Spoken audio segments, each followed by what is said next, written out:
So somebody in chat just said, let's see what we can blame you for. Welcome to our community, Matt. Right on. Hey, man, I'm here to be blamed. All right.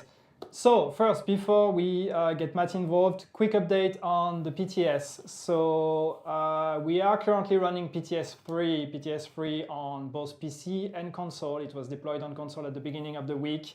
Right now, the plan is still as it was when I talked about it last week, which is this is the final build for the PTS. We will not be updating the PTS with a new build, but we are already working on the final version of update 1.7. That's going to be including, a lot of the changes that we've talked about. Last week we talked about the classified drop rates, for example. This is still being worked on. We are still tweaking the numbers, and we will let you know when we, made the final decision on what are actually going to be the actual drop rates.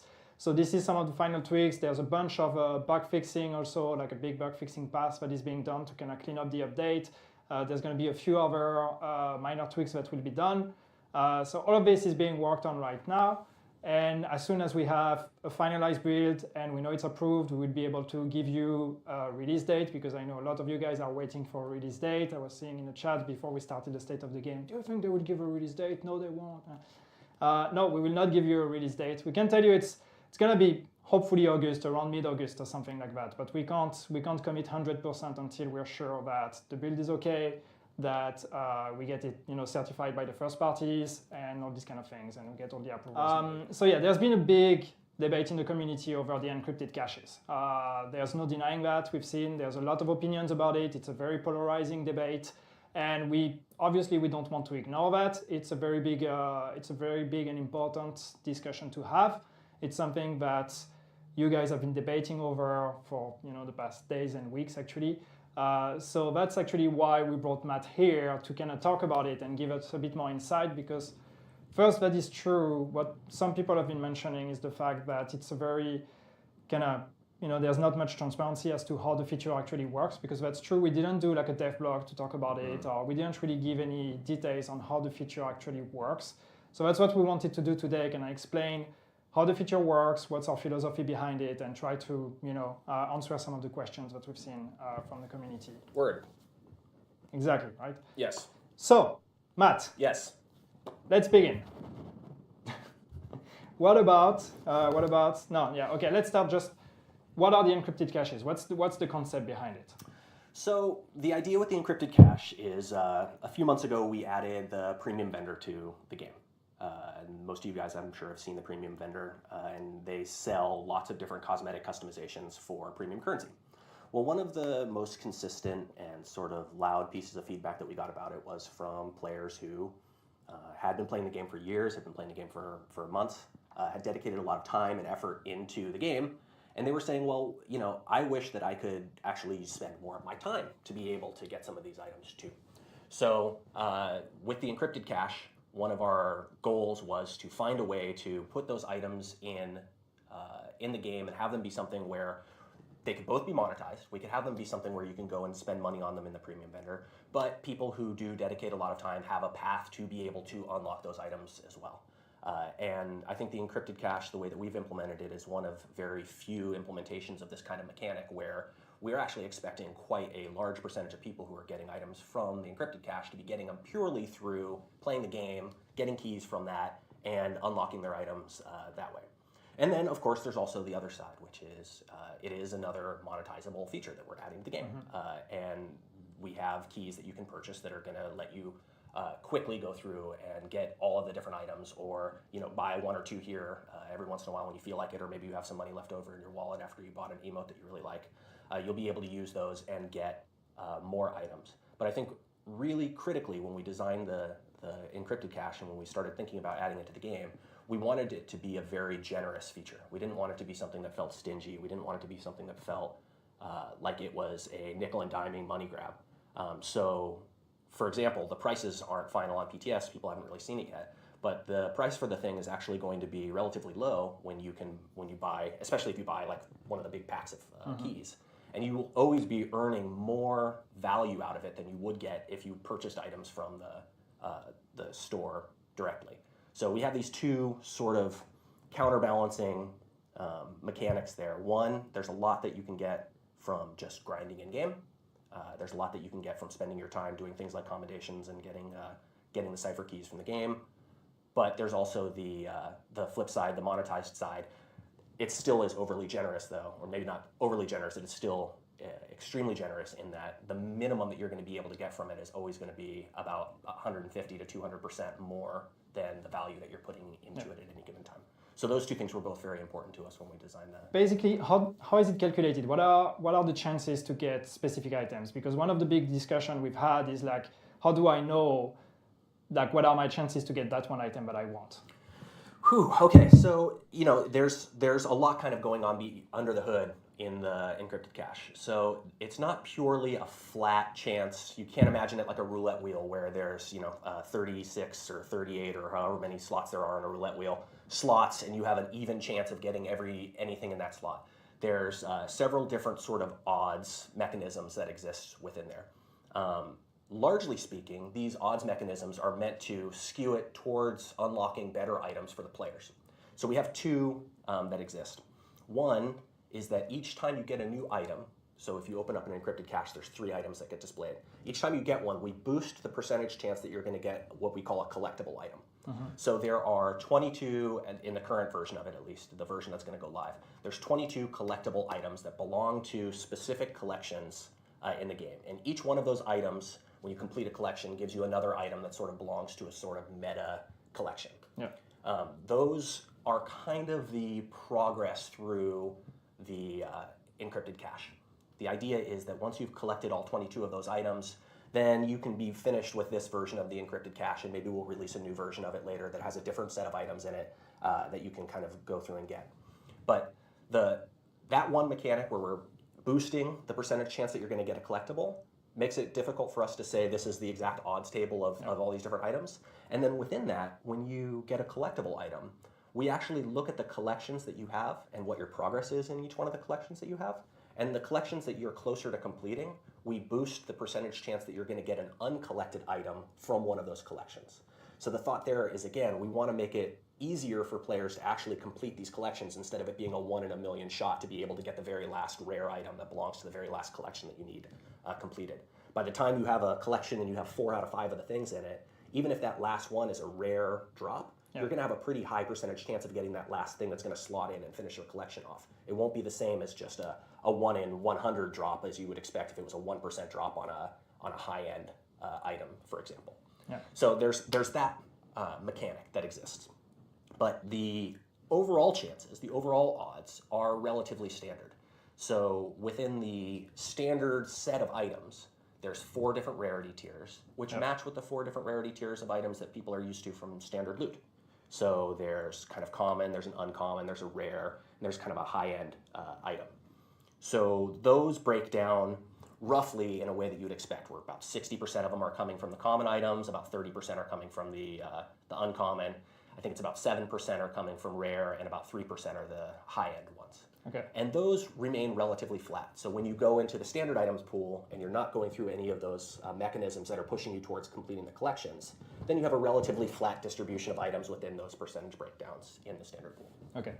But then comes all the mechanics of, depending on, like, if you're a player that's just opening the very first encrypted cache and so hasn't started any collection, you'll have different odds compared to like somebody who actually already started collecting stuff. Exactly right. And when we look at the life cycle of players going through, at least on PTS data right now, we're able to see that as a player has 10 items collected out of the total number of items, you can actually see the rolls that they're getting skew a little bit more towards the high end and the rare items, just because they're more likely to get a rare because they probably didn't have the rare completed in the collections that they made progress on. They're more likely to get the commons and the uncommons in the collection. Yeah.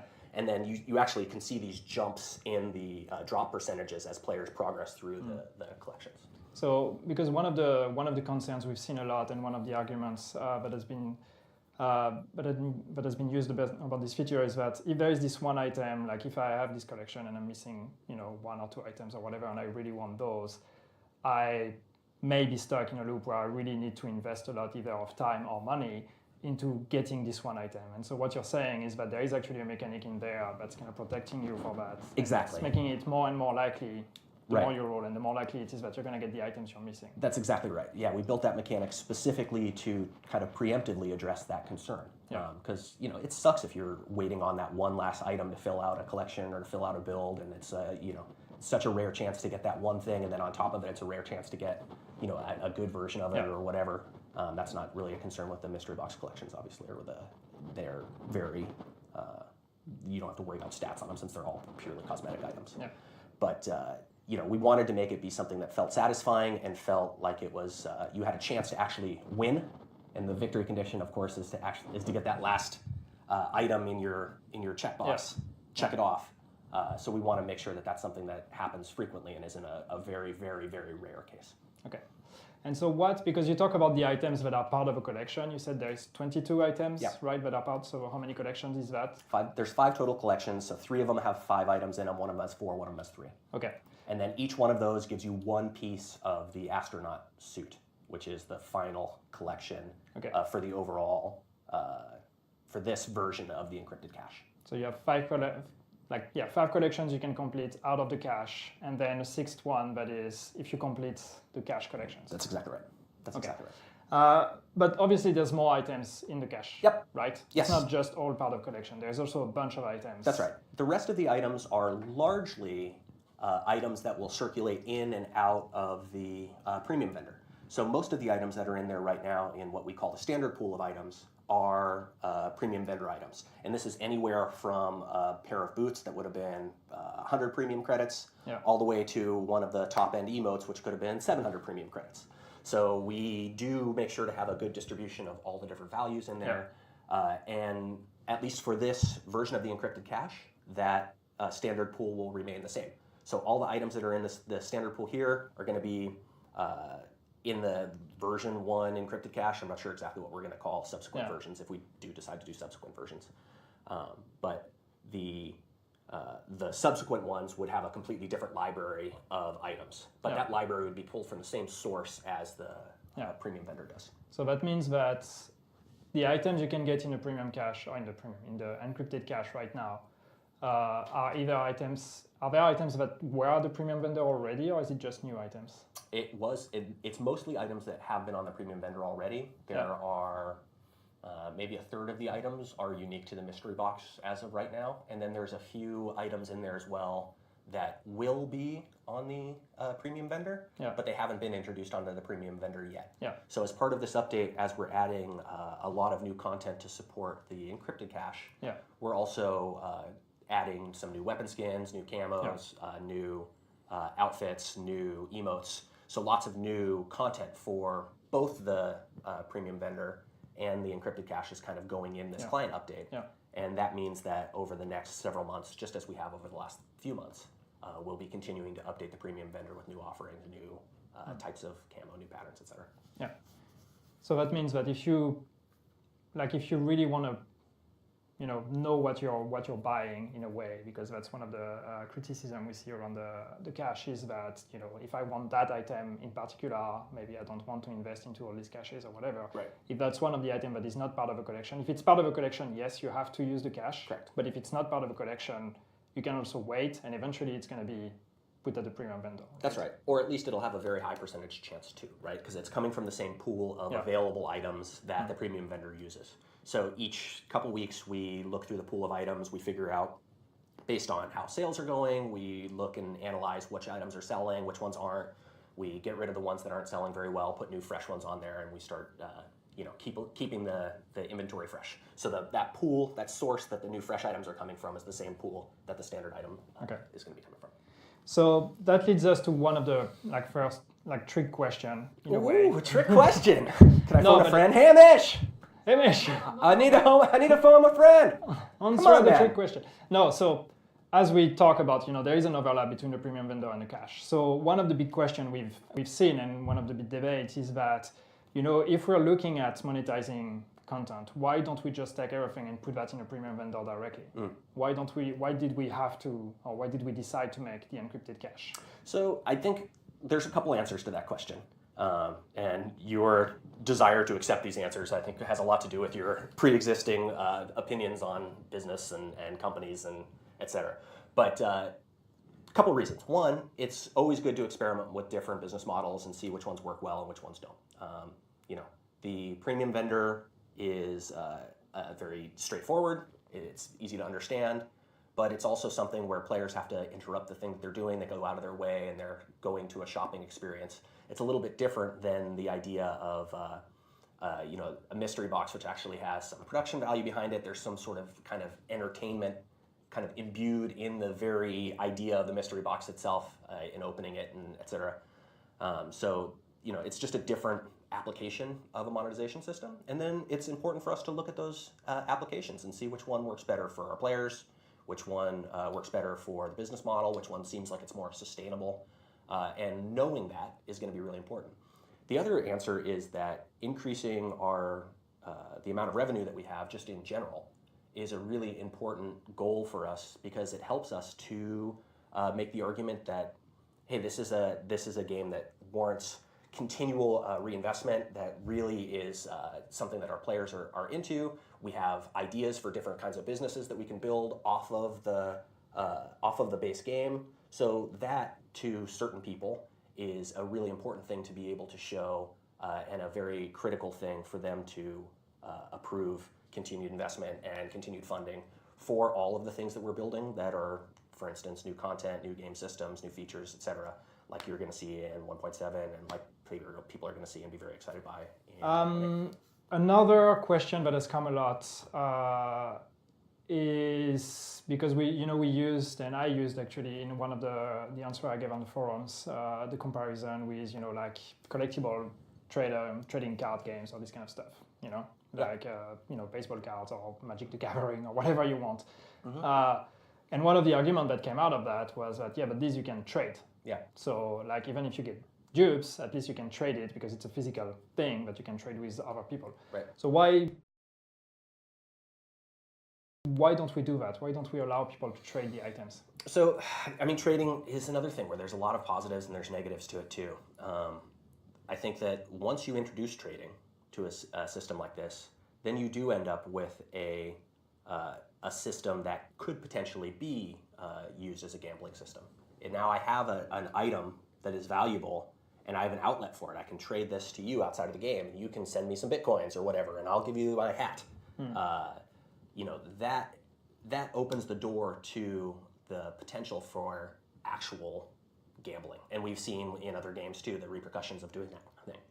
So I think that that's pretty scary and isn't something that I would want to do. The flip side is that, of course, it's incredibly satisfying to actually be able to have that outlet and be able to trade items. The economy that it builds up amongst players is actually really interesting and really cool to see, and it is entirely driven by players and players.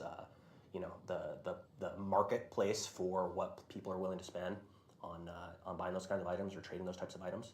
So I mean, there's definite advantages and there's disadvantages to it. At the end of the day, we don't have any sort of like auction house system. We don't have any sort of player trading system in the game, and I think that we wanted to maintain that kind of cleanness of not having to worry about introducing something that could lead us down the road towards people actually, buying and selling things on eBay or whatever. So it's not completely a closed door, but it's more like the idea on paper could actually be interesting, but it's just that the implications in terms of like real money trading and like actually then suddenly putting an actual monetary value on an item, then it becomes... That's right. Yeah. I think as a concept, it's incredibly interesting. It's a very evocative idea to say, okay, we can have this player economy and players are going to be able to trade all these things. It solves a ton of problems with us having to figure out what to do with an item that, hey, cool purple hat, but purple's not my color, man. I want an orange hat. Yeah. So this thing's not for me. I can trade it and I can go get an orange hat. Yeah. That's a very cool thing. And my background is working in MMOs, and so I'm very used to games that have that as sort of a cornerstone of their design. So from my point of view, I like it. I think it's actually a really powerful thing. But at the same time, it does open the door towards some of these behaviors and some of these concerns that I think rightfully so are something that should be avoided and something that we definitely don't want to be encouraging or pushing the game towards. I see a bunch of comments of people that are like... Do we have the chat over there? What the hell? I didn't even realize it. It's very small. Shut Hamish, up can and you make fix it the game, bigger? it says. I can make it bigger. No, I see a lot of people that are like, oh, that's boring. We don't care about that. When are we going to talk about the game? I mean, it's been a very, very hot topic this week, and so we really want to take the time to talk about it. And I know that this is not necessarily the kind of game update that you guys want, but this is a state of the Yannick. What? No. Although I'm sitting in Hamish's chair here. So yeah, but today we're not talking about new content. We're not talking about, like hardly talked even about PTS. What we want to do today is just like give you guys more visibility on this feature because you guys have been talking about it. You guys have made it a hot topic. So we respect that enough that we are taking the time now to talk about it, give you more visibility on how it works, why we're doing it, and hopefully that's gonna, answer some of the questions. So yes. Sorry if it's boring, but I think it's important that we talk about it. Where was I now in my notes? I don't know. You don't know, right? No, I wasn't looking at your notes. All right. Okay. Okay. Be surprised. Okay. I'm here to be surprised. Here's another one. All right. Here's another one. About the drop rates. Okay. Okay.